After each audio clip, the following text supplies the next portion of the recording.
Nanded railway स्थानकावर मानवी तस्करी विरोधी अभियानाचे जनजागृती. नमस्कार, इंद्रधनुष्य टाइम्समध्ये आपलं स्वागत आहे. नांदेड हे दिनांक 30 जुलै 2025 रोजी जनसेवा ग्रामीण विकास व शिक्षण प्रतिष्ठान नांदेड संस्थेच्या वतीने जस्ट राईट्स फॉर चिल्ड्रन प्रकल्पांतर्गत जागतिक मानवी तस्करी विरोधी दिनाचे औचित्य साधून नांदेड जिल्ह्यात विविध जनजागृती उपक्रमाचे आयोजन करण्यात आले.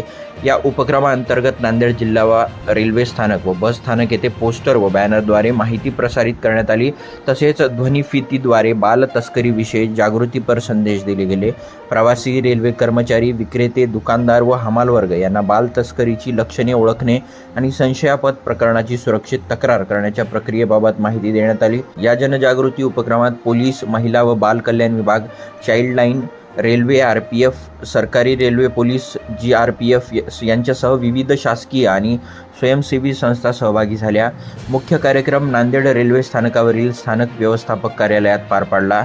अध्यक्षस्थानी विद्या आळणे, जिल्हा बाल संरक्षण अधिकारी उपस्थित होत्या. प्रमुख पाहुणे म्हणून AG मोरे, पोलीस उपनिरीक्षक, human trafficking cell, Madhavrao M, police उपनिरीक्षक, Swati Thakur, PSI, GRPF police station, ASID हरजीप, RPF नांदेड, कल्पना राठोड, संरक्षण अधिकारी, शीतल वाघमारे व आशा धुळे, महिला पोलीस कर्मचारी, ऐश्वर्या शेवाळे, दीपाली हिंगोले, चाइल्डलाईन समन्वयक, आकाश मोरे इत्यादी मान्यवर उपस्थित होते.